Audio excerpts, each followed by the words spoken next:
তো হ্যালো বন্ধুরা, Vivo V50 customer EV glass লাগিয়ে, এগুলা ইভি গ্লাস 3 মাস রাখতে হয়, কাস্টমার 8 মাস রেখে দিয়েছে। গ্লাস পুরো সেঁটে গেছে, তো অবস্থা দেখো, বেলেট দিয়ে কেটে কেটে তুলতে হচ্ছে।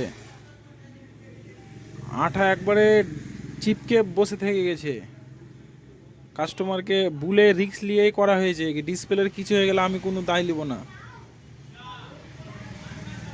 তুলতে আধা ঘন্টা সময় লেগেছে, ভিডিওটা কেটে কেটে যাক 1 মিনিটে নিয়ে এলাম। তো ভিডিওটা যদি ভালো লাগে লাইক শেয়ার কমেন্ট করে জানাবেন।